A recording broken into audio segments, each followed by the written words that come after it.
All right. Welcome back, everybody, or the person who's here right now. Anyway, welcome back, Jen. Um, let's go ahead and get started.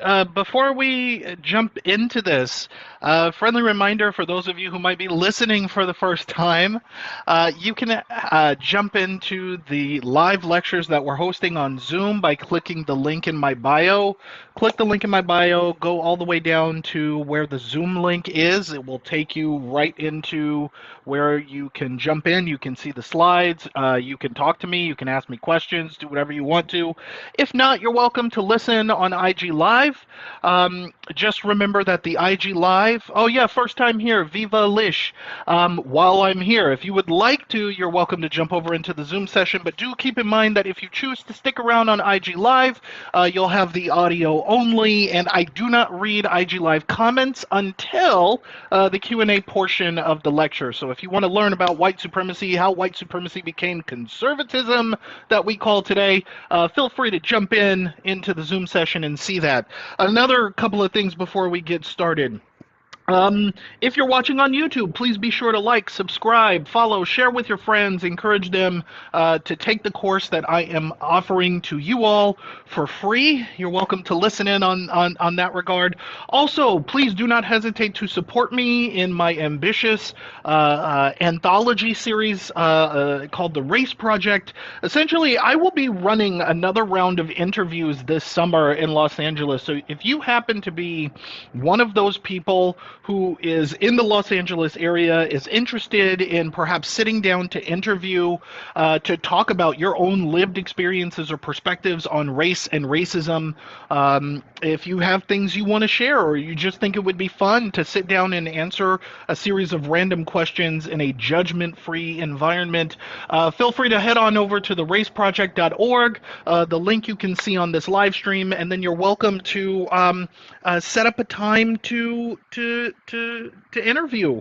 If you don't want to interview, you can also submit anonymous questions. If your questions are really good, they might get incorporated into the interviews that we conduct with other people. So keep that in mind. You realize you're competing with a UFC event. I did not know that. I'm so sorry, Jen. I was not aware of that. That also reminds me, though, are you, first of all, are you wanting to go back to the UFC event? Because if not, I can postpone, and we can do it that way. I don't want to force you to jump into this Trump's birthday party. No. Okay. Well, yeah, I'm not trying to spite the guy, but okay, whatever. The other thing is, I need to forewarn you that next Sunday, because it's Father's Day, I will not be running a live stream next Sunday, just because I would like to spend that time with my daughters and my family. So we will be meeting on the following Sunday, same as usual. So keep that in mind. But next Sunday, I will not be running a live session, so just keep that in mind. All right, let's jump into this. So we have been reviewing the timeline of American history to understand what events transpired that led to the political state of our country today, right? Of our society today in relation to race and racism. And now we're at this point in time where we're talking about, let's say, around the 1915s or so. Okay, around 1915, you have this period in which, for the very first time in human history, there is this thing called a camera, and someone came up with this nifty idea that instead of just taking still images, what if you took multiple still images and then you kind of like played them over in rapid succession, and then you can start to generate a kind of movement. And then from that movement, you might have people on the screen who might be acting in various ways that you tell them to act, and then you can start to create and make up your own stories. And this is where we get movies. Well, believe it or not, the very first feature-length film ever made in human history, not just in the history of the United States, but in the history of mankind, was a film called The Birth of a Nation. Okay, and The Birth of a Nation is, as you can clearly see, it is a blackface film. It's a film that glorifies the KKK. In this period in time and from this political perspective, the KKK were not seen as white supremacists. They're not seen as a terrorist group. They're not seen as the bad guys. If anything, and along with the narrative of this film, the Ku Klux Klan and its various members were heroes to society. Okay? And with them being heroes to society, everyone more or less views the KKK as the people who have the best interests of the United States of America in mind. And from their best interests of the United States in mind, they are engaging in a conservation effort, a core conservation effort of America's core values, the status quo, the things that are just right and good and ought to be the way things are. And in the depiction of various characters, not just the KKK, you can clearly see that there is blackface, right? You have white actors who are portraying black people by smearing their face in burnt cork. Excuse me. And at no point are these people being humanized. Okay, black people at no point in time are being humanized. In the top right, or top left rather, image that you see here, I'm kind of circling it with my mouse, you will see that there was a white woman kind of screaming, sticking her head out of the window, clearly being chased by another white woman who is in blackface. And in the context of this particular scene, this black woman is jealous of the wife because she has a sexual attraction to her husband. And so her thought is, now that black people have equal rights, this film explores black people having equal rights in America. Now that black people have equal rights, maybe what this black person can do is kill off the white wife and then just assume the place of the wife, and the husband will just take her instead, right? This other man, this white man here in blackface, plays a black man who is basically wanting to have his way sexually with as many white women as he can possibly manage. And in trying to have his way sexually with people, he rapes them, in some cases murders them after having raped them or attempted to rape them. And so it becomes very clear that first of all, the core message of this film is, what would America look like if black people actually had equal rights? And it explores this in a fictitious way, but it's based on real events. Okay, so what you will see in this little title card here is you will see it says, this is a historical presentation of the Reconstruction period following the Civil War and is not meant to reflect on any race of people today. Now, we could take that latter part as a lie, but it is very true that this is a depiction of the Reconstruction era, which, as we've already established, during the Reconstruction era, not only was slavery ended, but black people, or at least black men during this time period, were given the right to vote. And in being given the right to vote, that also means that they have the right to run for political office too, for which there were former slaves who ran for political office and won seats, and we're trying to pass racial equality laws. I've been saying this for weeks. Okay? So now this film is a reflection on the precedent in American society in which niggers appear to be taking over American democracy. And what if they had their way? What if the monkeys took over? Right? And if they took over, they might try to pass all kinds of things, maybe telling white people what they can and can't do in the streets, the things they can and can't say, perhaps how they're supposed to treat black people. And so this film explores this, and in so doing, positions the KKK as the heroes who are out to save America. Okay, now, I don't know if it's still the case that in I don't know, modern society, maybe film schools today. I've never been to film school, mind you, and I've had a few of my students, at least in the recent years, tell me that those who were film majors, they're not doing this anymore. So my information could be a little bit dated on this slide.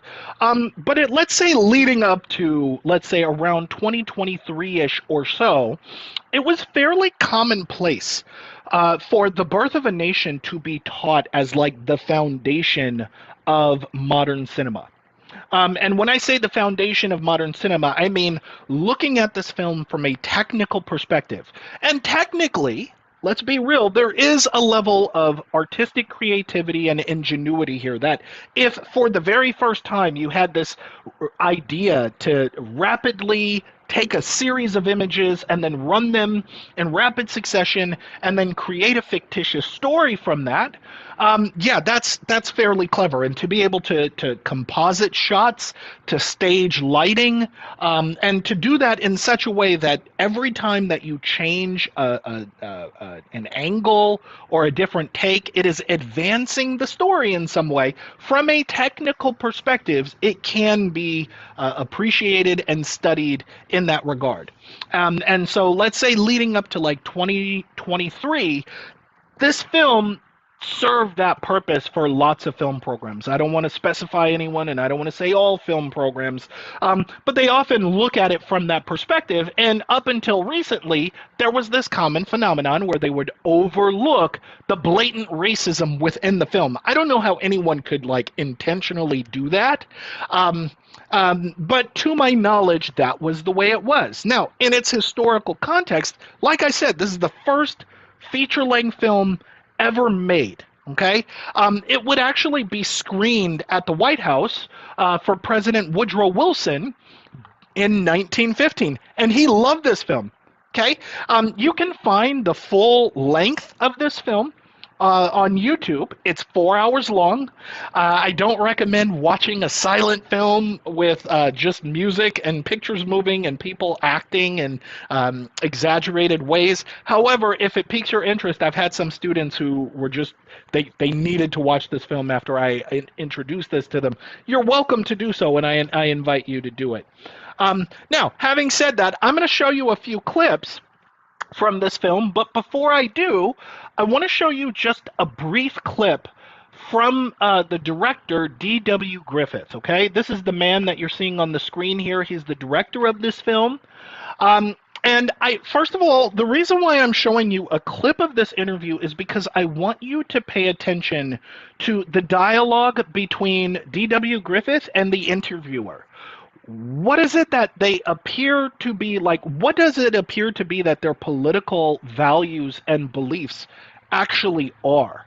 How they center them as a norm. And more importantly, the interviewer is going to read a quote from President Woodrow Wilson about this film in its appropriate context. And so I want you to just think for a moment, sit with the fact that this is how these people both view this film, but also view politics in American society.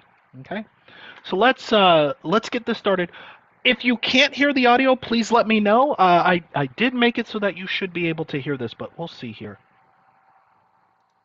Okay. Now for the title card, you're not going to hear anything, but were conditions in the South after the war as bad as you pictured them? You mean concerning the rule of the carpetbaggers and the Negroes? Yes. I just happen to have a volume of Woodrow Wilson. Did you ever read what he has to say about it? Somewhere I've got it marked here. Just going to let you read it.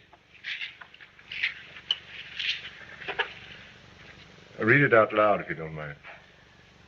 Adventurers swarmed out of the North, as much the enemies of one race as the other, to cozen, beguile, and use the Negroes. In the villages, the Negroes were the office holders, men who knew none of the uses of authority except its insolences. The policy of the congressional leaders wrought a veritable overthrow of civilization in the South, in the determination to put the white South under the heel of the black South. The white men were roused by a mere instinct of self-preservation, until at last there had sprung into existence a great Ku Klux Klan, a veritable empire of the South to protect the Southern country.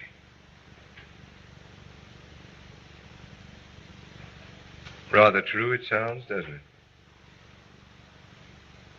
Very unusual thing. So, what I want to point out to you here is they feel that that is true. They're describing the rise of the KKK as white men who are standing up out of self-preservation. They're motivated by self-preservation. So now reconcile this idea with the very name conservatism, right? Recognize that the gap between what we're calling conservatism and white men who are motivated by self-preservation to rise up and save the South and therefore save America, there really is no gap there.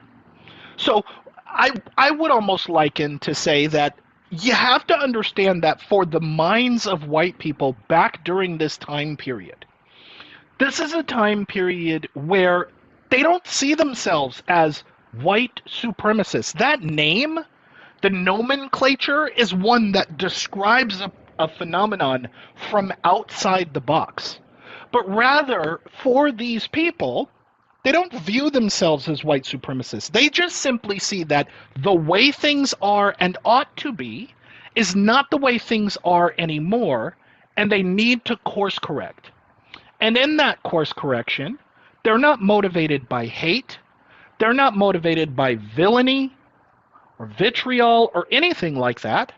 They are simply conservative.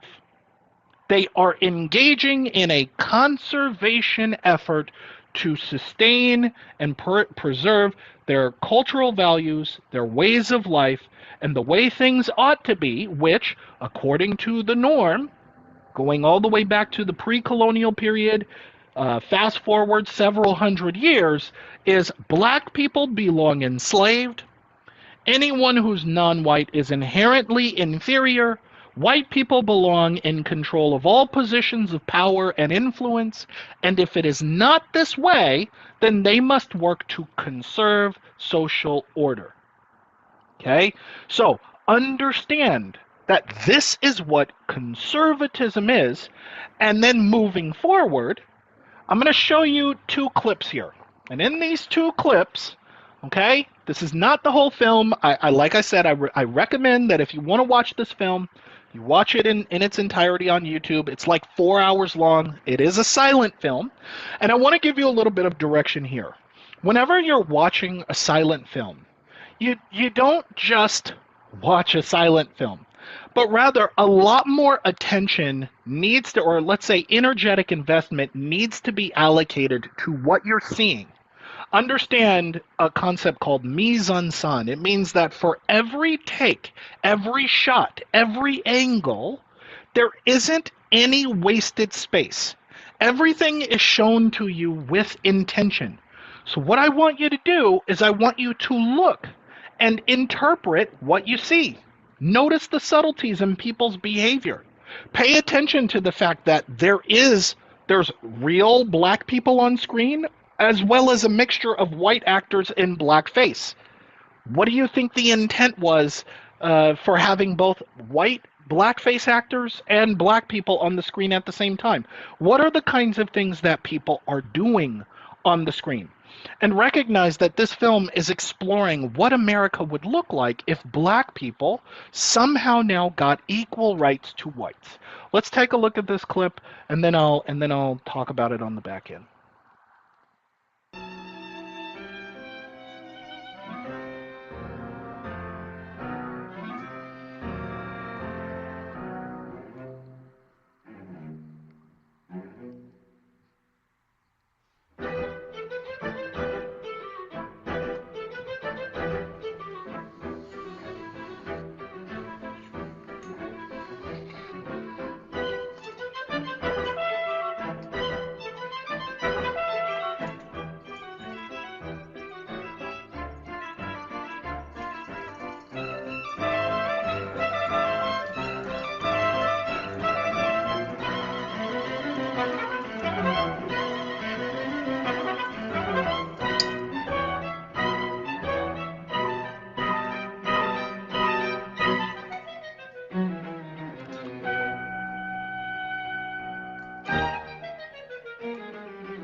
Okay, so in what you're seeing here, they sure did cram in all the racial stereotypes they could. Yeah, absolutely.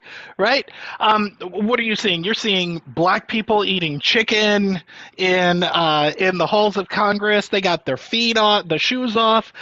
Some of them are unruly. They can't be still. There's lots of chaos.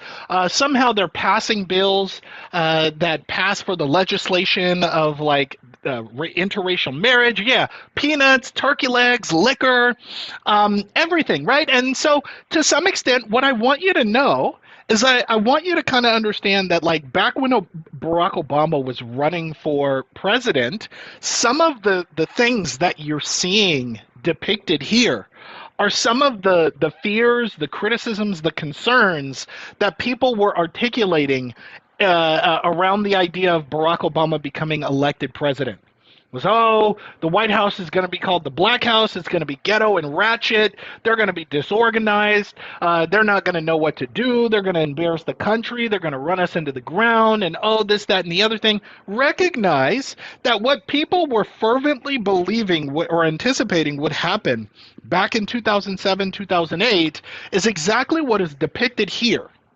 And recognize that even though people aren't consciously going, well, I saw all of these things happen in the birth of a nation, I need you to understand that to be able to draw from belief, from memory, from one's own internal psyche, the beliefs and the fears that this is the direction that America is headed in, doesn't just come from nowhere.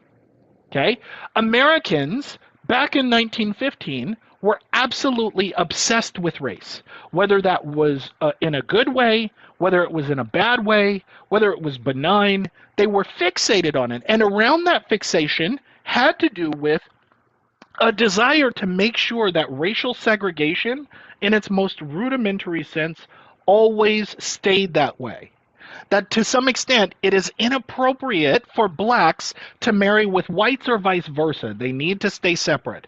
Why is it that we have an American political system where black people get to have power over whites now, so much power that they're the overwhelming majority? And shouldn't it be the case that white people maintain a statistical majority of representation in American democracy, right? They were fixated on it and assumed black folks were just as fixated on mixing with whites. Correct. Correct. Okay? And part of this is coming from the fear of having to face the reality of what America could look like if black people do not remain enslaved. Okay, so recognize that that's where this film is coming from, and it's exploring this. And lots of subsequent films would be kind of inspired from this. I talk about this in my Race and Contemporary Society class in the section around film. This is where you also get the Planet of the Apes. Right? It's another play on what if the monkeys took over and they were just intelligent enough to take over, but not as intelligent as the white man. What would that look like? And the first thing they do is they enslave white people. Right? So it's an exploration in an artistic sense and that sort of abstract racist sense of like, you can only anticipate that it is going to be disastrous if black people ever step into power, have control, or the ability to dictate or regulate what white people can and can't do, right? Characterizing white people as like a helpless minority, right? And what do you see around the sort of white supremacist alt-right circles is, the great replacement theory. They're going to replace us. They're going to do this. It's going to be racial retribution and blah, blah, blah. And despite the fact that I would almost liken to say that Donald Trump is probably quickly taking us in this direction, it's not really about race. It was just more about civility, right? In this last clip, I want to show you here, this is a clip of the white man who you saw in the first slide, who's in blackface here. And this is, I want to say, the first in his long line of victims that he would go to pursue. Is he wants to have his own sexual way with this white woman who's trying to flee and to get away, but she's unfortunate. And before I show you this clip, I want you to see that, like, If you are a fan of Malcolm in the Middle, and I mean the original show, not the reunion series, which I actually need to finish watching, um, if you're a fan of the opener of Malcolm in the Middle, you might recognize that there are a few clips that were taken from this scene and included in that opener. I don't think they included, to be fair, I don't think they included it in the opener because they're white supremacists and they hate black people and blah blah blah. It's artistic expression and biting from other pieces of film and artwork is certainly a thing that all filmmakers do. I do it myself. But you might recognize, like, why are some elements of this a little bit vaguely familiar? So check this out.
Okay, so what you can clearly see here is he can't even keep his hat on. He's so led by his sexual urges, right? And this woman doesn't even want to have anything to do with him. She would rather die, right? Not saying that she should somehow allow herself to succumb to sexual violence. But the point is here is that clearly this is a dehumanization of black people and specifically black men, but then also a mischaracterization too. But this mischaracterization doesn't come from nowhere. It reflects this deeply ingrained belief that was pretty much prevalent during the time, is that because black people and black men are like subhuman to some arbitrary degree, they are a little bit more primalistic in the nature of their being and the ways that they express themselves. And if they somehow got equal rights, that would then mean that there are some black men who just wouldn't even know how to contain themselves or to manage their behavior in public, right? And so this black man, this character, this blackface caricature rather, goes on a series of, let's say, assault attempts, right? In which he does victimize other people, and in so doing, the KKK is trying to track him down. That's part of this movie, is the KKK is trying to follow the breadcrumbs and follow the trails that ultimately lead to him, and the movie eventually ends with them lynching him and then throwing his dead body on the doorstep of his family's home or something like that. And this movie is met with critical acclaim, critical praise. It goes on tour in circulation around the United States for several years. You have to remember, during this period in time, there wasn't really the such thing as like a movie theater, right? So people had to go out of their way to see something like this, and other movies didn't really start to appear until several years after the release of this one, right? So if you want to think about how racial tropes get kind of circulated into mass media and especially entertainment media, it's not necessarily that the birth of a nation is the cause of that. There are causes that contribute to this long before the birth of a nation is ever made. But the birth of a nation kind of sets the stage or like the bar for what like the basis of American entertainment media would be, is that audiences can anticipate that in all times and in all ways, they can anticipate that when they sit down and put their ass in a seat to watch a movie, that a lot of the racial norms and sentiments and sensitivities, those things will never be disturbed. If anything, they will be actively reinforced, thereby reinforcing their beliefs, their sense of normalcy around these beliefs, and then that just goes on for like hundreds of years, and hundreds of years, 100+ years or so, because we're only just shy of 100 years of 1915. But here we are, right? Okay. So now, having said that, you have to understand that the political sentiment around the context of the U.S. is that racism is the norm. It's not a behavioral anomaly. It's not something that people have to consciously and actively insert into everything they do moving forward. It's that, for the most part, it is the place from which we start. Is if we're going to talk about class privilege, if we're going to talk about taxes, if we're going to talk about home ownership, immigration, bribery, who we're going to elect into politics, why we're going to entrust them with power, the basis from which all of those rhetorical points will always start from the American platform is racism, is race first. And so then, who you would prefer to elect, the policies you would prefer to pass, the privileges you would prefer to allocate to certain class groups is always going to be somewhat dictated by the racial division or the racial lines. And if you use this framework, at least conceptually, you can kind of see that American politics is still more or less arbitrarily guided by this, like, open secret principle, right? Is that if we're, to some extent, if we're talking about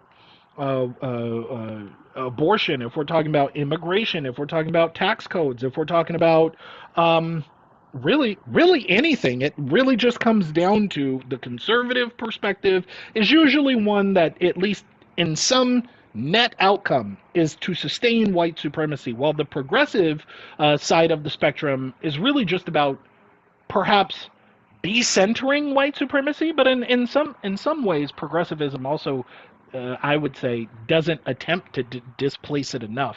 But those are my own personal beliefs. Back to the point. The point here is that you do get into this phenomenon where everyone, for the most part, their political ideas, their aspirations, their beliefs are kind of racism first, policy second.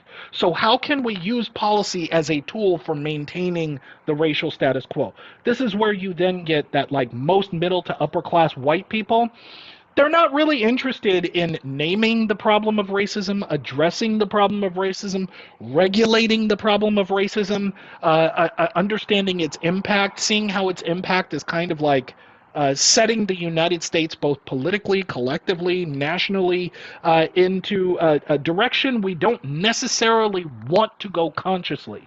They don't really care about those things. This is why on the conservative end, where you hear like, oh, they don't care about Black Lives Matter, all lives matter. I don't care about the race thing. I just really care about the economy. What's going on with the economy? You have this thing where it's like there's always an attempt to turn a blind eye to the racial status quo and then pass policy that reinforces it. Right? What we call liberals today, that wasn't necessarily the name for them back then. We would describe them, at least in retrospect, as progressives. But these are what I would characterize as left-leaning people anyway, who to some extent believe that, like, even though they still have their own core white supremacist beliefs and attitudes, they recognize to some extent that there is a problem. And there is a problem that needs to be addressed around American racism because it seems to be setting up for policy that makes life harder, not just for those people of color, but for the white people who aren't as privileged as the people who are on the righter end of the political spectrum. Okay, so the progressives are finding, at least white progressives anyway, are recognizing that if you're not already rich, if you're not already privileged, if you don't already benefit from the status quo, then all of those conservative leaning policies, the white supremacist policies, are kind of just fucking you over too. So is it really about white supremacy? And this is where like the political lines and aspirations kind of get muddled. They fall into this gray area where some of it is about racism, some of it really is about the consolidation of power and keeping power away from others. Part of those things overlap, they kind of superimpose, part of them doesn't, and it's kind of arbitrary in that regard. Okay?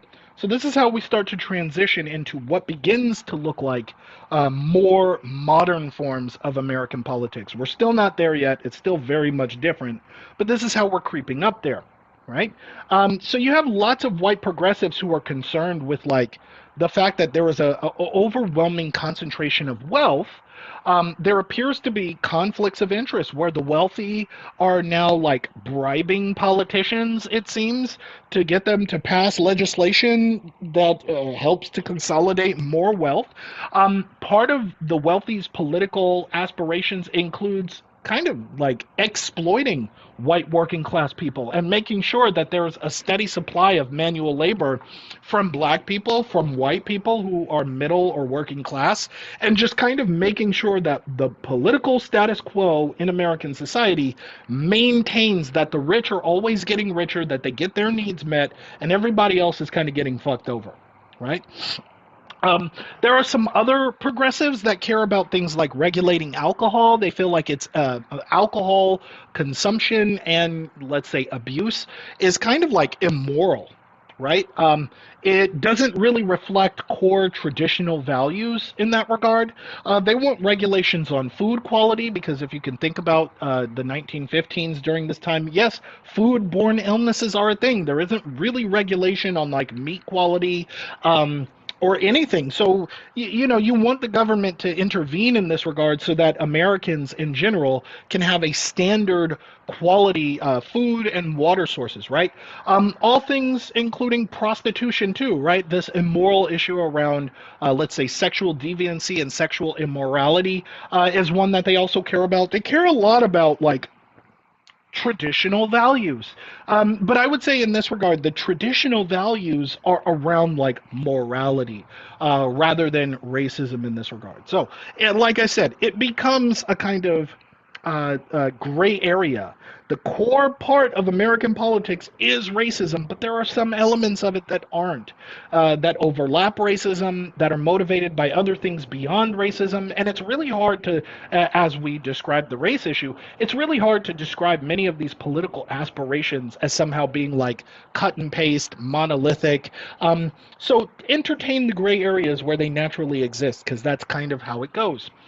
Now, in Black America, we're witnessing this phenomenon we've been witnessing for decades as the KKK comes in, they're killing black people, lynching them, raping them, burning down their communities, their homes, bombing churches, doing what they can to basically engage in active racial terrorism for black people. And if you recall last week, we were talking about this notion that Booker T. Washington had essentially graduated from a vocational institute that gave him the skills to be able to build his own living, to earn government subsidies from the U.S. government to try to get black people into some form of skill-based training that they could use to know their place in American society, but to contribute constructively to the American economy, right?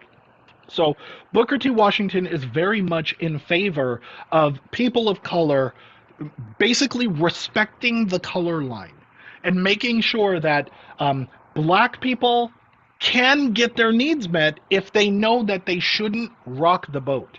Okay, so to be fair, because what I don't want to do is I don't want to come off as if I'm saying, Booker T. Washington, he was just purely evil, he was a piece of shit, and blah blah blah. To be fair, Booker T. Washington, in part, does fundamentally believe in making sure that black people have what they need, that they're safe, that they're prosperous, that they can grow. He is simply one who respects white supremacy more. So for him, he recognizes that it is unrealistic, at least from where he sits up until he died in 1915. But up until the time when he died, he is of this belief that there will never be an America where black people have equality. And if you can understand what America looked like during his time period, it's not necessarily, I wouldn't call that pessimistic per se. I would say it's more like maybe a little bit of pessimism, but it's like pessimistic realism. The reality is, just because black people are freed, just because the Constitution technically guarantees them equal rights, doesn't mean that white people practically will honor and respect those things. And if black people don't want white people going in, burning down their homes, bombing their churches, murdering their children, doing the things that they're doing, well, then black people ought to know their place, because a decent behaving black person who exists in white society is one that keeps his head down, one that's useful, one that doesn't challenge the status quo or rock the boat or anything like that, and is usually a black person who is more loyal to the American cause than even immigrants. So for Booker T. Washington, this is how he's positioning to white people, that any of the black people that are graduating from his institute, the Tuskegee Institute, or any of these other vocational institutes, these are the kinds of black people that America wants and can entrust with their most valuable assets. Okay? So Booker T. Washington ends up almost becoming the very first black conservative. And believe it or not, if you look up on Wikipedia a list of black conservatives, you will find that Booker T. Washington's name is one of the earliest on the list. Is because politically speaking, right now that we kind of have a formal political base that we're calling conservative, and you have people that are sorting based on their own political values, here's Booker T. Washington that is very much taking a conservative first approach, is respect the status quo. Maintain the status quo. Black people, know your place. Don't rock the boat. Don't show up to polling booths thinking that you're going to get bills passed in your interest. That's never going to happen. The only thing that's ever going to happen is you're going to show up, you're going to attract the wrong kind of attention. Eventually, you have to go home, and then those angry white people are going to follow you home. They're going to murder you. They're going to lynch you. They're going to harass the people around you. And if you don't want any of that, then don't. So he's urging black people. He goes on the campaign trail. Part of it is because he wants to recruit black people to his institute or to other vocational institutes, right? And this is how he gets his money. This is how he gets his money from the U.S. government. Okay? And they don't have the internet. The best they have is flyers. So he really does have to go out in person. You'll never see him with a loudspeaker and a microphone, for example, because during this time period, electricity is hard to come by, let alone electricity in the form of a microphone, right? So he's out there and he's using his voice. He's projecting himself. And he's urging black people, don't protest the rights you're being denied. Don't think that you're going to just show up one day and have equal opportunities like these white people in American society. Don't. Instead, what you need to do is you need to keep your head down. You need to hone in on developing skills that are useful to white people, that they will pay you for, and then work hard. Struggle steadily, earn your living, and white people will pay you for it. You will be rewarded handsomely for it. You will probably find that you will have wealth, you will have stability, no harm will come to you, and you can kind of peacefully coexist with white people too. Right? Instead of having a chip on your shoulder, thinking that you're just this uppity Negro making all of these defiant demands that no one's going to honor. So in the eyes of most white people who, politically during this time period, are conservative, they feel like Booker T. Washington, this guy knows what he's talking about. He's great. He's moderate. He's sensible. Clearly he has the well-being of black people in mind. He's praiseworthy. A lot of the ideas he's saying, he's putting into words what white people could never really say to black people, despite the fact that they felt this way. This is the guy you want to get black people in line. Okay? So he's on the campaign trail. He's telling black people, don't show up at those polling booths. Don't vote. You're not going to get favor with whiteness. You're never going to get equality here. And so then, as he goes on this campaign trail, not only is he getting money from the government to run the Tuskegee Institute, he starts getting donor money from a lot of these white business people. He starts attracting the attention of politicians, people who think that he is absolutely useful at making sure that we can maintain a respectful color line division here, where black people will know their place and know how to respect that line. Okay? So, ironically, as he's telling black people don't get involved in politics, he himself ends up getting involved in politics. He becomes friends with numerous presidents, right? Teddy Roosevelt here, and he becomes like an unofficial cabinet member, because in U.S. politics during this time period, it's still inappropriate to have black people be a part of the president's cabinet, to serve in any official capacity to U.S. politics, but you can keep in close proximity, and in keeping in close proximity, he can kind of guide the president on how to best approach the problem of the color line. Okay, so his influence in U.S. politics, as informal as it was, becomes known as the Tuskegee machine. Not a literal machine, but a figure of speech to describe how the Tuskegee model of education, which centers black subordination and subservience, becomes the political basis from which, let's say, Teddy Roosevelt and other presidential administrations moving forward will kind of try to leverage in order to approach and reinforce the color line in American society. Okay. Now, on the opposite end, as we already talked about last week, you also have W.E.B. Du Bois, as well as other people who are forming for the first time what would be called the NAACP, or what we know to be the NAACP, is the National Association for the Advancement of Colored People. Here's W.B. Du Bois right here, if you don't recognize or you can't see in close detail. Now, this picture is the original formation of the NAACP. Okay, and W.E.B. Du Bois is one of Booker T. Washington's most prominent critics. He's publishing all kinds of writings. He's calling him out, excuse me. He's criticizing his rhetoric, but also calling out the audacity that a black person could really even take this position to begin with. Calling out that it is fundamentally dishonest, that it really just seems to center white supremacy and discourage black people from stepping into the positions of power that they know they could occupy in American society, right? So the NAACP is trying to do what it can to take its most substantive approach to challenge racial segregation and racial inequality on a constitutional basis. And they basically position themselves as being fundamentally antithetical to the politics of Booker T. Washington. Okay, so I would liken it to much in the same way that if you follow me on Instagram and you're familiar with how I call out Xavier DeRusso or Brandon Tatum or some of these other black conservatives on the basis that they are kind of like white supremacists. They're largely like anti-black, or they have an anti-black basis for their rhetoric. You could very much draw the comparison between me and them to Du Bois, as well as other NAACP members, in relation to Booker T. Washington.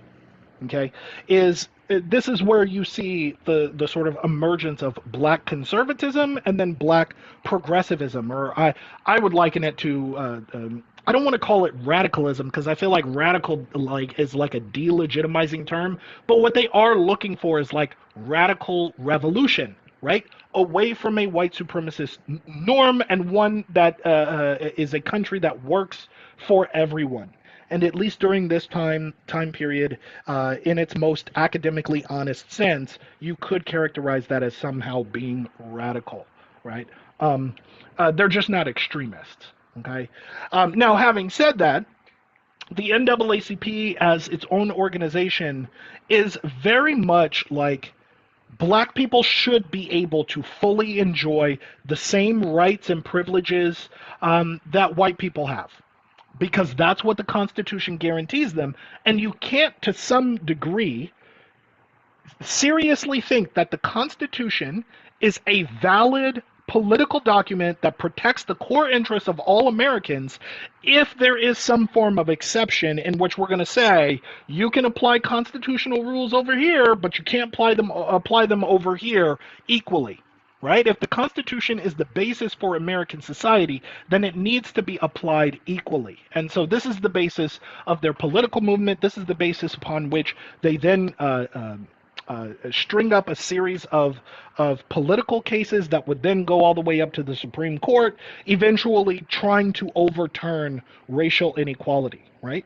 And by 1915, because the core basis of their argument wasn't an emotional one, it wasn't appealing to the hearts and minds and sentiments. It wasn't trying to point out some philosophical hypocrisy or double standard or something like that, but rather the pure basis of their argument is on the interpretation of the Constitution.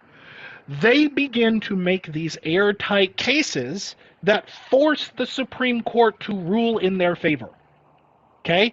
It's not that the Supreme Court, which is primarily conservative, at this point in time, Supreme Court appointments are taken as a legitimate, impartial position. That on the basis of the Constitution, as long as the Constitution is being protected and preserved, the Supreme Court must maintain neutrality. So if black people, yes, even black lawyers, get up and they make an airtight case on the basis of constitutionality, and that airtight case has no errors, has no faults, has no limitations, the Supreme Court might have to rule in favor of that argument no matter who it comes from. So by 1915, this is how the NAACP wins its first major victory in getting grandfather clauses in Oklahoma and then later in Louisiana taken down and overturned, is because of the idea that it is in fact denying Americans equal rights under the Constitution by virtue of discriminating based on if your grandfather was or was not enslaved, right? Then subsequently, because grandfather clauses get overturned, later then that also then means that literacy tests get overturned. Later that means that poll taxes start to get overturned. And what becomes very concerning to conservatives is that it appears like the NAACP is like compromising the Supreme Court. That like everybody, at least up until this point in time, knows that the Supreme Court is supposed to rule in favor of the white man, is supposed to protect the white man's interests. But now that it's becoming clear that actually the Supreme Court's first and foremost objective is to protect and preserve the Constitution, it then means that you have lots of white people that are starting to feel like if black people can influence the Supreme Court, then this country must be under siege. It must be under attack. It also then gives legitimacy to the progressivism and the activism of the NAACP, is that they appear to be a force to be reckoned with. That if they can craft airtight legal arguments around the protections of all Americans, thereby leading to the dismantle of lots of Jim Crow laws, then conservatives need to figure out how to get their stuff together. And conservatives need to get their stuff together because clearly racial equality is under siege. Okay? So this also then is how you start to inch conservatism further into the politics of white supremacy. We'll put that on the back burner for now. Right? Now, in the meantime, W.E.B. Du Bois and a few other NAACP members, they're not just stopping at just trying to take up a bunch of legal court cases. but they're also trying to rhetorically appeal to the masses and rhetorically appeal to people who might be on the fence, rhetorically appeal to even the people who are in support of them ultimately, and giving them a basis for understanding substantively why they should take pro-Constitution stances. Okay, so this is where you start to get like eventually it leads into the Black Power movement, the Black Panther movement, but always at its core you have black people who take politically fervent approaches, but their approaches were always about protecting the rights and freedoms of all Americans on a constitutional basis. Where conservatism takes that contrarian approach and knows that at its core, in its core fundamental basis, or what do I want to say? That's not the language I want to use. In its core values, a nationalistic approach is one in which you revere and respect the Constitution, but if the Constitution, in its own language, appears to jeopardize the interests of white supremacy, then maybe the Constitution can kind of take a secondary position. Because at the end of the day, this really is about protecting core white interests. Okay, so this is how you get into this further division, and the division starts to become more and more polarized the more you get these newsletters, these writings from Du Bois in an editorial called "The Crisis," or what he's calling the crisis, in which he's explicitly publishing these papers that denounce white supremacy, that denounce racial inequality, that call out black people who are somehow like taking these conservative approaches and even selling away their own rights and their own freedoms for some weird reason. Like, why are they doing that? Right? And so he's calling out people, he's naming names, he's never provoking violence, but his words are so sharp that it really does kind of shake conservatives and white supremacists to their core, because they've never seen a black person so sharply worded, so articulate, so willing to call them out and to point out the hypocrisies in their so-called nationalistic views or constitutionalist views. It would almost be like if you wanted to say a real conservative is one that is going to truly protect and preserve the Constitution and then hold everyone's role around the Constitution to scrutiny to make sure that they're actually living up to those values. But the moment you start calling out people on their hypocrisy, they're not living up to those values, they're not actually protecting and preserving the Constitution. It really is more like they're protecting and preserving white supremacy in the name of the Constitution. That's when it starts to become clear that actually he can't be conservative himself. He's like a radical. Okay, so this is where you start to get like pro-black movements being characterized as somehow being like dangerous in relative to conservatism.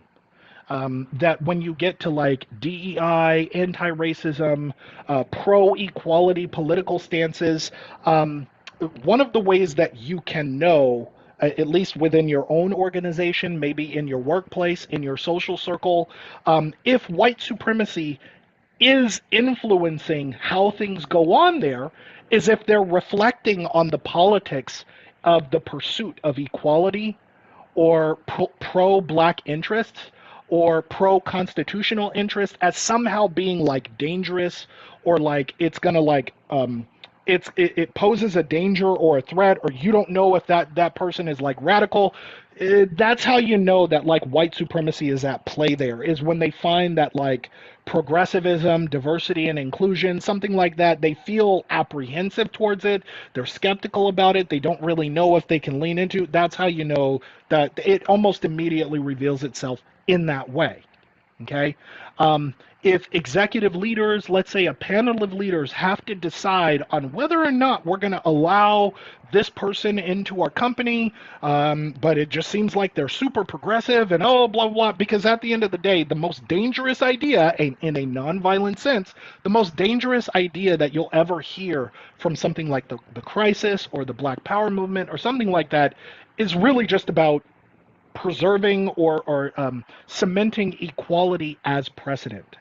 And so if equality as precedent is somehow threatening, it should automatically spotlight that. Yeah, why is equality so threatening to you, right?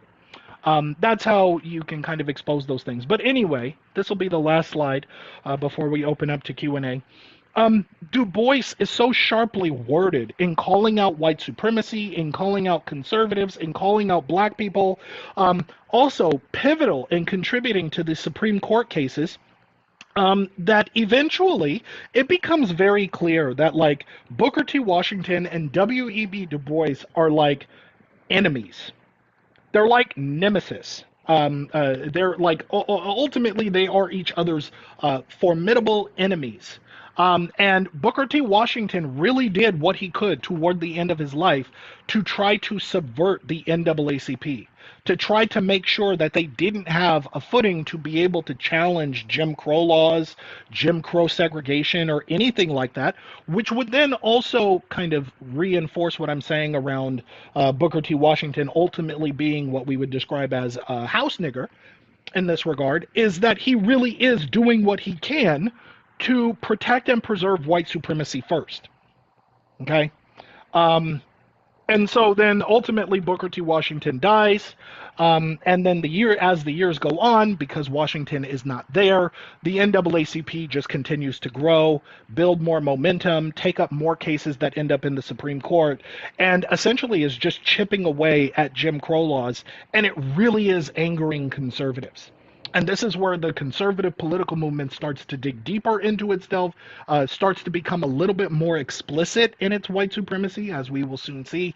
And by this point in time, by 1915, especially after the death of Booker T. Washington, the NAACP now has more than 6,000 members. They've got 50 local branches spread across, I want to say much of the South, but across the United States and growing.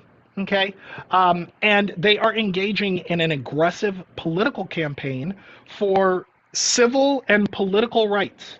And at no point are they trying to rile up black people, tell black people to take up arms, go and engage in racial retribution and blah, blah, blah. But they are calling out white supremacy. They are calling out conservatives. They are calling out political hypocrisy. They are saying, if these are core American values, then why don't you actually live up to them? Liberty, justice, equality, opportunity, the pursuit of happiness, all of those things, well, then shouldn't all Americans have access to those things?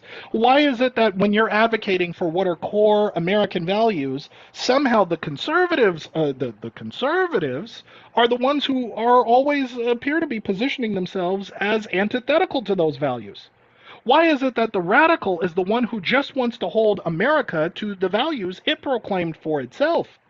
Why is that radical? Right? And so you have to start to reflect on this is why is it a problem for black people or the NAACP to call things out the way they present themselves? Right? And ultimately, this sets the political stage for conservatism really just kind of evolving into not a political movement about taking the country in a specific direction and making sure that rights and freedoms are protected. And at the end of the day, because all of this pressure is coming from the NAACP, it slowly starts to morph in on itself, harden on the outside, and then kind of cements its own political basis around protecting and preserving white supremacy. So then conservatism starts to become contrarian to this, contrarian to the crisis, contrarian to the NAACP, contrarian to pro-black issues, contrarian to expanded civil rights, contrarian to expanded political rights and freedoms and participation. They want to make it harder to vote, not easier. They want to make sure that the number of black people who can vote is limited, not expanded, right? And so then if you wanted to, in a sort of general sense, start to make the connection between how the conservatism that I'm describing in 1915 looks very much and sounds very much like what we're seeing in 2026, that's not a coincidence. that somehow the Voting Rights Act, anti-DEI, anti-affirmative action, we're going to the Supreme Court to strike down affirmative action because it's anti-white and blah, blah, blah. Start to make those connections. That I don't actually have to appeal to your emotions. I don't have to appeal to your sense of common decency in order for you to simply draw a connection to the parallels here, that's actually how conservatism starts to evolve into the modern era. That I can just tell you this is how it comes about. And it doesn't look radically different in 2026 than it did in 1915.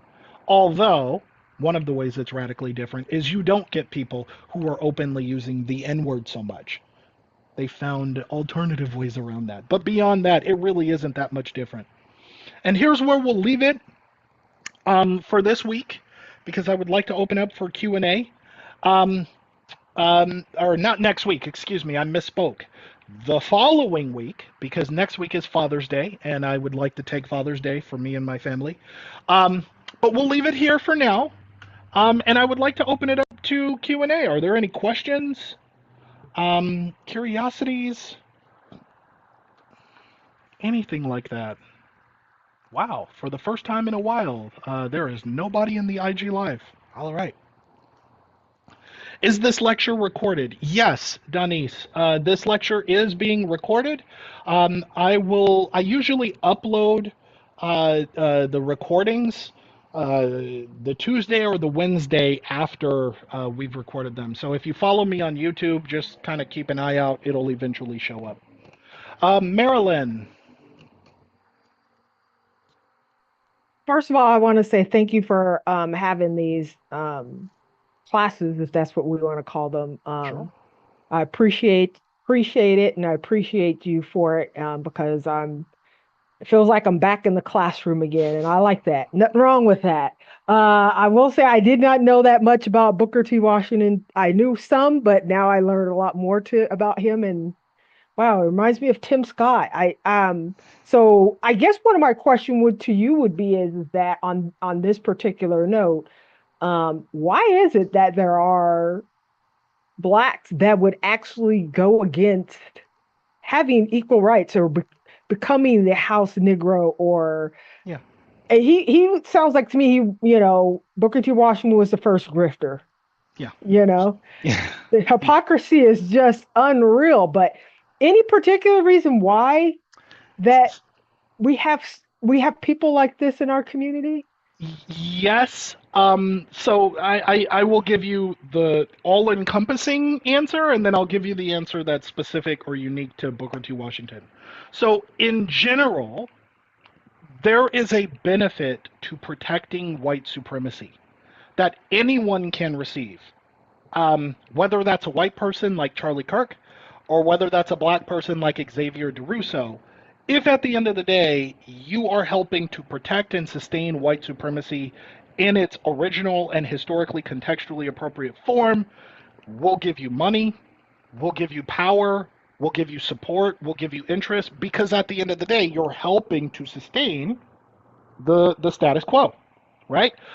So you have lots of black people who take up these positions where they take up like anti-black interests, anti-black political values, because at the end of the day, they're probably in such close proximity to what we would call on the outside white supremacy that they are themselves receiving money, support, power. So it just makes it so that someone always has the interest of doing so. In Booker T. Washington's case, I want to say that with retrospect, I didn't exist during his time. I didn't know the person. I wasn't born then. Okay. But what I know historically is that it is highly likely, I'll say it that way, it is highly likely that what we're calling a house nigger or a house Negro was likely Booker T. Washington. He was born enslaved. He's clearly lighter skinned, which means that at some point in his genealogy, he was of mixed race. We know that while he was enslaved, he was taught by the slave master to read. to write, to learn, to think, to articulate, which means that he was in close proximity to those in power on the plantation. He was not with the field niggers. This would then also mean that the way that he is being conditioned and trained is one, to normalize black subordination.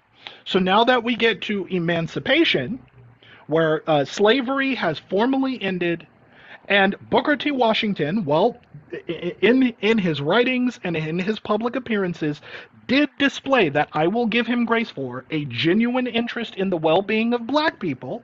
His Hmm. approach was, don't rock the boat and you will be fine. Okay? So he genuinely believes that. And in his genuine belief, that is coincidentally a message that also complements the interests of white supremacy. Yes, black people, stop rocking the boat and you'll be just fine. Know your place. Keep your head down. Work hard. Learn some skills. Be useful to all the white people around you, but stop thinking that you're going to have equal rights here because you're not. Okay? So then that becomes a thing that he's rewarded for by being in proximity to the president. He's getting federal funding for the Tuskegee Institute, so he's got money. He's getting support. Now he gets transportation to go across the country and to spread this message and to recruit more people. He becomes politically convenient. And whether I want to say, like, I don't know if when he was friends with Roosevelt, whether he was like, yeah, I'm a house nigga, and yes, massa, and I'll be a good boy for you. Hmm. But he's still taking up political interest that ultimately, by the time the NAACP is basically tit for tat, striking down all kinds of Jim Crow laws, he's against them. So then, to some extent, if you did the math in hindsight, he was probably a house nigger, but I don't know. That's my own personal speculation. Yeah, I got you. And it seems to me that he lived more of that history, of course, than you and I did. Yeah. That he would have been able to witness that a lot of blacks did mind their own business, but they still either got hung or their towns were burned down, there were massacres. So that to me just doesn't make sense. But I want to also go back to the Birth of a Nation because yes, I did minor in film and I did Okay. actually watch that when Yep. we did watch it. And I did talk to a friend of mine um, who dated outside of his race. He was white and he dated white black women. And one of the things that he did say to me was is that when he actually um, meet white women that he dated, he said that a lot of them said they would not date him because he dated a black woman because he was tainted. Now, what I did learn from Birth of a Nation, I know, and I think when you talked about it today, it brought back some memories of Sure. when they said that white women, even if they did consensually have sex with the black man, they would be considered tainted. And so when I didn't realize it went both ways Yeah, as yeah, far sure. as men Interesting. I go never too. thought about that. Yeah, yeah, you're tainted, you're no good, so you might as well kill yourself, which is her jumping off. Yeah. And I was like, when you said all that, it all clicked, and I was like, oh my goodness, wow, okay, this Yep. might be where it all came from. And I didn't put the two and two together when he told me that, and then watching it today. Yeah. So Yeah. Yeah. I don't know if you've ever run into that yourself with anybody. Not personally, but I've heard of that. Yeah. Yeah. Anyway, thank you. You're welcome. Uh, Thank you. Amy says, I've been long fascinated by this mindset. I also believe it applies to women who work to keep women in subservient positions to men in society. They believe that their best option is to hitch their wagon to a man who already has all the dominant privileges. Yeah, that's interesting because I recently have been seeing reels pop up in my feed of white women saying that they're willing to give up their right to vote if it means that abortion is taken off the table or something like absurd like that. And to some extent, it's the white women who are even articulating that they're willing to give up their right to vote are probably living very comfortable lives that they don't really ever have to think about women's suffrage, political advocacy, issues relating to experiences they don't personally live. They just don't have to lift fingers in that regard. So, yeah, you'll see white women that take approaches like that. You'll see black people that take approaches like that. I would say it is a human phenomenon. Like, what's the whole Murphy's Law thing? If it can go wrong, it will go wrong, or something to that effect. Whatever is plausible to happen will happen. And so, on the issue of race, on the issue of gender, on something like that, that's always going to be the case. Yeah. Thank you, Amy. Any other questions? The IG Live is completely empty. Wow. It feels as though ultra right conservatives are following a cult. It's insane. Yeah, to some extent, it is a cult. But I would liken it to yes, that is one interpretation. I think the other way that you could interpret this is that it's the culture. it's We're not actually as far removed from our colonial and post-Civil War history as we like to think we are. If you keep this in mind, it will make a bit more sense to you. We like to think of like China or Russia as our political adversary, right? China has been around, at least to my knowledge, for like 5 or 6 thousand years. Okay, that's 5 or 6 thousand years of history that informs how their politics goes about. Not saying it's perfect, also not drawing criticism either.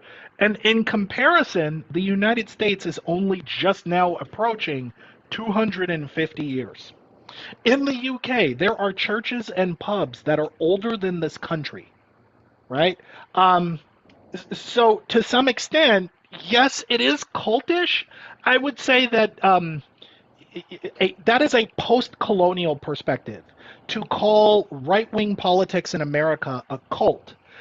Um, Although I'm not saying that's wrong, I'm just saying it is a post-colonial perspective, and one that I frankly would agree with too. But the other perspective is that that's just the culture. It is the culture of white supremacy first, ration and logic second, right? It doesn't matter if this policy fundamentally acts against our core interests. If it helps to sustain white supremacy, I'm going to vote for it. That's how a lot of like Americans are I don't want to say all Americans, but a lot of Americans are of this mindset, and they don't necessarily think it so explicitly, so much as it is where their emotional sentiments are most comfortable and undisturbed is relative to the norm of white supremacy. Therefore, the default is to move in ways that preserve it, even if they don't necessarily explicitly think about it in those terms. That's how you end up there. Any other questions? Yeah, I guess I am competing against the UFC because a lot of people are not in the IG Live today, like I normally have. Um, do you think if we didn't have social media that white supremacy won't be so strong today? No, absolutely. I think with or without social media,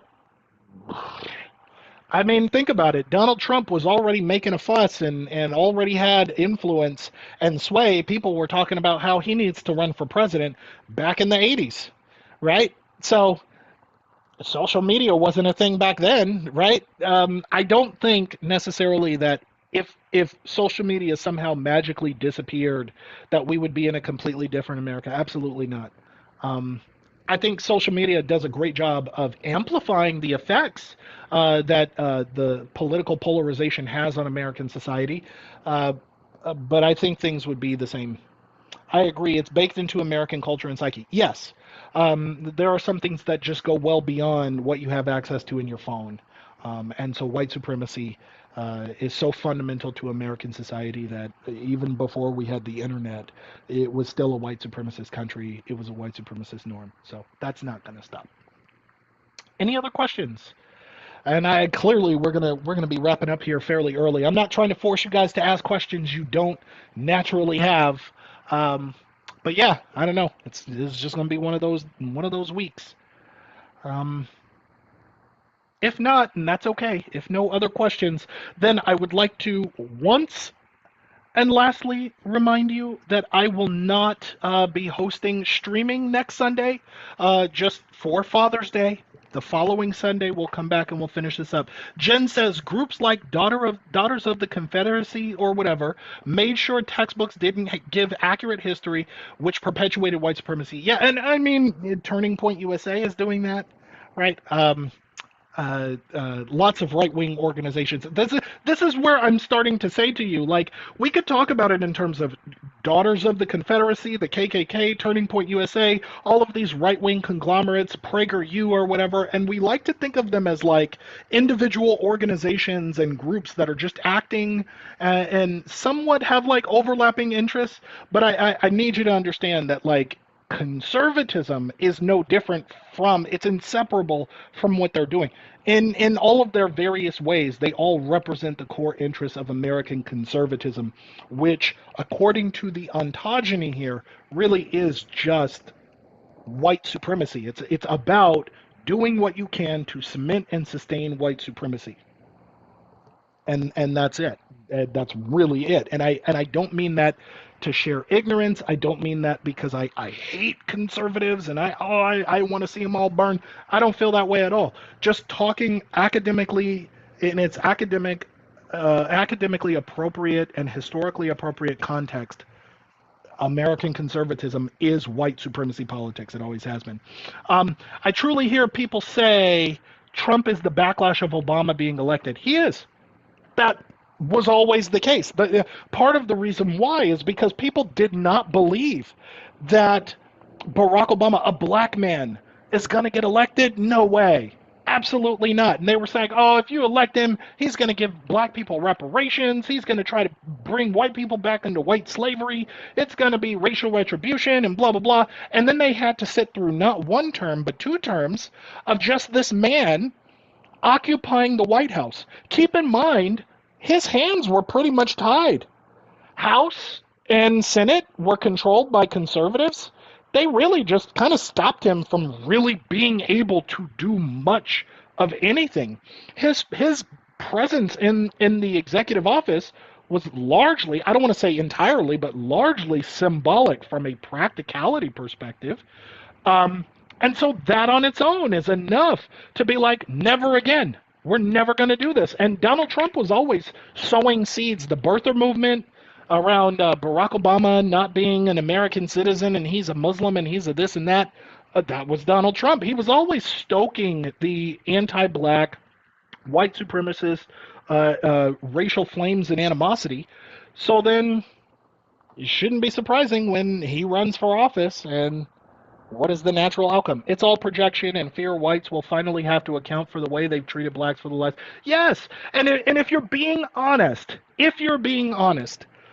the moment you sit down and you honestly listen to the Black Panthers, the Black Lives Matter movement, diversity, equity, and inclusion, anything where people are saying, oh, you're making it about race and blah, blah, blah, if you listen to what they're saying, it really is actually just equality. Like, that's literally all they ever want. And for some reason, like, trying to think around develop creative solutions to establishing equality as a precedent is like threatening to some people. It's like, oh my God, is he like a radical? Oh my God, is he going to get like retribution? Oh my God, are they going to they're like a danger to society. They're fundamentally anti-American. Are they going to and it's like at the end of the day, they're actually like all of these like progressive movements are just reflecting the interests of, can we actually get the country to live up to the values it says it has? Can we actually just hold it to that standard? That's threatening, right? That's going to be radical to you, right? Not the bombing and the shooting and the lynching and the raping and the assassinating and none of that is radical. None of the people who say, hey, politically, I agree with all of that. None of that is radical. But the moment you introduce somebody who even just says, hey, I don't like white supremacy. I actually just want to cultivate equality in American society. You want to what? Right? Brenda, besides attending spaces like these and having intentional conversations, what are some ways that we can help change the white supremacy culture? I always tell my students it's going to require intentionality. It's going to require you to recognize that you are one person. You can't do everything. There is no way in which one single person will ever be able to do everything. But in your limited capacity, with what seat or position you occupy where you naturally exist, what are you intentionally doing to cultivate a more fair, just, and equal society? And that might mean leveraging your racial awareness in order to do so. In whatever limited capacity you have in your own personhood, how are you making a contribution to cultivating a fair and equal society? Right? And so that might mean, I do this, I say this to my students because my hope is at some point any of my students might end up in a position of executive leadership or influence. Yeah, let's say you post a position that you're looking to hire for someone that you need, but you look around your collaborative workforce and you recognize, even if you don't say it out loud, there's too many white people here. It then would mean that whoever you hire, you don't have to go blacks only, Mexicans only, no whites. No, don't do that. But if you're willing to go, whoever we hire needs to be different than all of us. Needs to be different. Different lived experience, different background, still meets the skills and qualifications, but is fundamentally adding to the diversity so we can expand the potential and the capability of our organization, of our endeavor, of our workforce in some way. There is where you start to want to lean into your intentionality. And that cuts it kind of pushes against this whole idea of, oh, all affirmative action, Supreme Court decision, this is illegal. And the only way you're really going to cement equality in American society is when you start to go, yeah, I know the Supreme Court said this, but this is actually unrealistic, and here's why. I'm going to challenge that. And I don't know. Just whatever limited capacity you have. Jen Cox, not entirely sure this is a good question, but how does capitalism require racism? I'm just assuming it does. Fascism, at least, requires an enemy. Is there a parallel between perpetuating racial inequality and upholding capitalism? Yes. Part of that comes from the history of America. I teach this. There's a course I teach called Human Ecology. But I would liken it more to the evolution of racism, or the evolutionary origins of racism anyway, in which capitalism comes from a desire to generate profits and to compete with other people who are generating profits in the same niche. In the American context, you have to remember, we talked about this several weeks ago.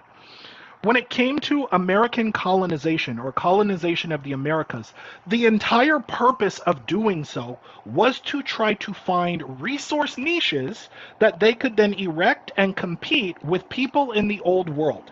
It didn't matter if it was silk, it was cotton, it was sugar, it's something else. What other resources are being traded in the old world? And now that we have access to this new land, how can we get access to some of those resources and then try to get a monopoly or get a control on those resources so that we can produce them in mass, and then we can compete with those other people, and then we can generate profits for ourselves. Slave labor. Yeah, slave labor. You're not paying anyone, you're not compensating anyone. You're forcing them to work extreme hours to produce at the maximum at all times, optimize production. And then you do that for so long that that becomes your norm.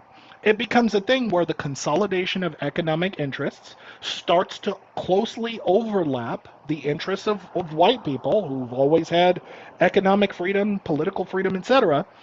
And then now the consolidation of those resources, how you use those resources to influence politics or political outcomes, is going to sustain the interests of those capitalist core interests. And at the end of the day, because capitalism in America grew out of slavery, it creates an inherent or implicit racial division in which now capitalistic interests start to align with white supremacist interests. And this is how you get capitalism kind of functioning in parallel or in tandem to racism in American society. Hopefully that answers your question. Um, yeah. All right. Are there any other questions? If not, we'll go ahead and we'll wrap here because it's 5:30. We'll go ahead and end 30 minutes early. Thank you so much for attending. Friendly reminder, thank you so much for the Father's Day wish. Yes, next Sunday, no stream. I'm going to be barbecuing. I'm going to have my daughters here. I'm going to have a couple beers. It's going to be nice. Okay. The following Sunday, we will meet. I'll make sure that there are posts on it on the Patreon that you're aware of this. So don't let it be a surprise, but we'll wrap up here. And then the 2 weeks from now, we'll meet. All right, everybody. Thank you so much. I hope to see you. Take care. All right. Enjoy the rest of your Sunday.